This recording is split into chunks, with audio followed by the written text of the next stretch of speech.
O comer faz parte da vida das pessoas desde que elas existem, mas hoje as pessoas estão cada vez mais antenadas e mais ligadas, preocupadas com o que comer. Então eu acredito que você oferecendo uma comida de qualidade, desde o início, desde a compra da matéria-prima, em todos os processos, é uma satisfação de ver a pessoa satisfazendo seu próprio desejo. Muitas vezes você come por prazer, por uma vontade, né? Mas outras vezes você também pode comer por dor, por uma necessidade. Quer dizer, tá com fome e você precisa comer aquilo naquela hora. E muitas vezes a pessoa acaba achando que qualquer coisa vai satisfazê-la, mesmo ela naquela coisa, eu tô com fome, eu preciso comer, mas ela comendo algo bom que vai satisfazê-la, ela vai ficar muito mais feliz, mais contente.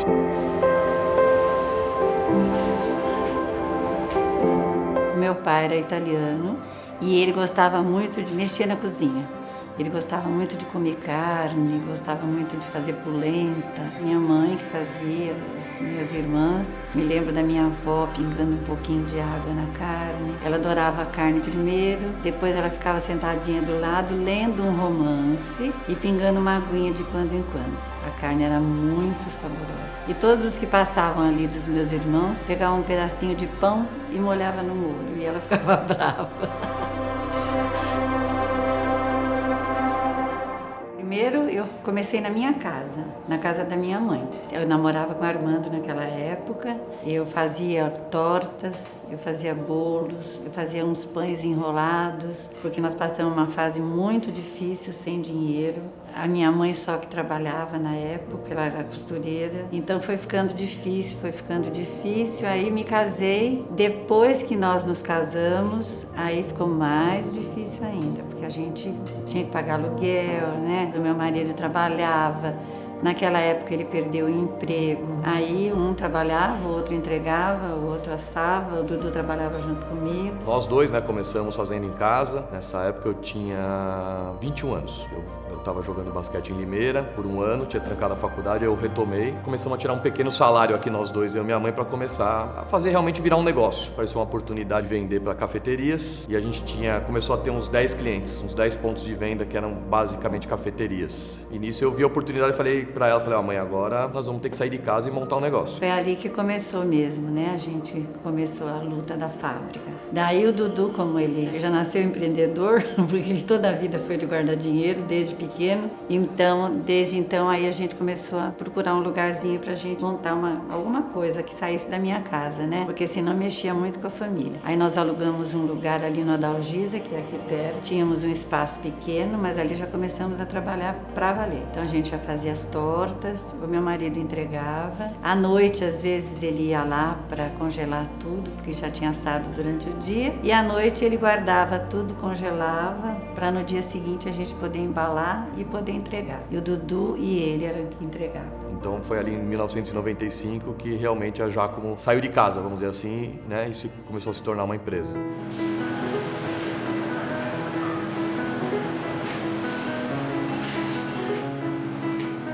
Eu comecei junto com ela fazendo um pouco de tudo, né? Mas principalmente ali abrindo massa e desfiando frango. Acho que eu fazia a parte pesada da coisa porque a receita era toda dela e quem sabia cozinhar era ela, né? Minha sogra fazia umas tortas muito gostosas. Então, quando eu comecei a fazer torta, eu falei, dona Geni, a senhora me dá a receita da sua torta? E ela me deu a receita dela e eu comecei a fazer a receita dela. A receita ficou aquela mesmo que é até hoje. Não mudou nada. Ela fazia uns recheios de palmito muito gostosos, de frango muito gostosos. E a gente foi criando outras coisas, né? Aí a gente começou a fazer os quiches, aí já não era da parte dela, mas a massa continuou sendo dela. As empadas também, a massa continuou sendo a dela. E desde então a gente está fazendo tudo de acordo com as receitas. Aí cada receita você tem que idealizar. Então aí pesava uma coisa, pesava outra, daí fazia, provava. Um provava, outro provava, levava para casa, levava para os meus irmãos, para eles testarem. E devagarzinho eu fui criando uma, depois a outra, depois a outra. São todas as receitas foram feitas por mim. Comecei a sair um pouco da produção, né? Por mais que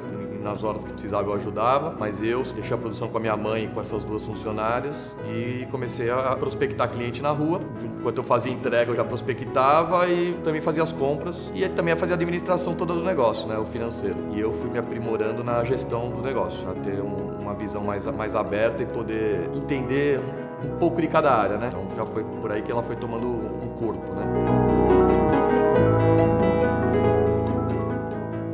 vendia para um, o outro queria saber de onde era, a gente vendia. E foi acreditando que dava certo, né? A gente começou a acreditar. Quando eu comecei a sair para o mercado a vender, para os PDVs, para os pontos de venda no food service, a gente começou a perceber que o pessoal era carente numa variedade maior de produtos, uma variedade melhor de produto e produto qualificado. Principalmente que a gente está na cidade de São Paulo, que é muito corrida, e o pessoal muitas vezes não tem tempo para comer, quer comer no próprio escritório ou quer comer indo para casa ou chegando na faculdade. E aí a oferta, ela existia, mas era meio limitada, né? Além do fast food, do hot dog, da barraquinha de pastel, mesmo nas cafeterias, que era o nosso forte, ele ficava muito limitado a pão de queijo e coxinha, um pouco de torta ou uma esfirra, mas a variedade não era grande. Então a gente resolveu diversificar um pouco a nossa linha, sempre mantendo essa parte do assado e acho que principalmente tentando buscar ou manter o artesanal, que sempre foi o nosso foco. Como a gente saiu de casa para montar uma empresa, mas a gente sempre quis ter o artesanal. Então a gente tem que olhar tudo, inclusive massa. Massa é uma coisa muito importante, não é só o recheio.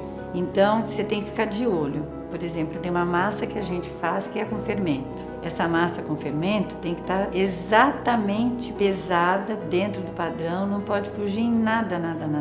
Eu tenho que estar sempre olhando. E mesmo nesse mercado também existe as salgadeiras de bairro, a informalidade, as pessoas até que infelizmente acontece de estarem desempregadas e terem que achar uma solução fazendo esse salgado. Mas mesmo assim, fugir um pouco de ter um padrão, de ter uma qualidade específica, né? De você trabalhar com nutricionistas, com uma equipe treinada. Então a partir de então que a gente começou a focar nisso, de treinar a equipe, de manter o padrão de qualidade principalmente nos nossos processos, para ter o padrão no produto. E começou a variar. Então a gente também viu a oportunidade nos quiches, que foram muito bem aceitos no mercado. As empadas, que eram mais caseiras também, mas elas têm uma boa aceitação. E depois agora, nos últimos anos, a gente percebeu que a linha integral é uma linha que é muito importante. O pessoal está tendo a consciência do que comer. Então isso é importante porque a pessoa, quando está no ponto de venda e vê um produto da Giacomo, ele sabe que ali ele tem qualidade e procedência. E ele vai ter uma variedade boa para ele poder ter uma alimentação, pelo menos na correria do dia a dia aí, e pode suprir a necessidade dele. Hoje a gente, além do food service, que são as cafeterias, as lojas de conveniência, os empórios, os açougues, os mercados, a gente também atende o público final na casa dele, com a nossa venda online, o Giacomo em Casa. Então esse produto também chega na casa das pessoas congelado e tem a praticidade no dia a dia de poder usufruir dos nossos produtos também.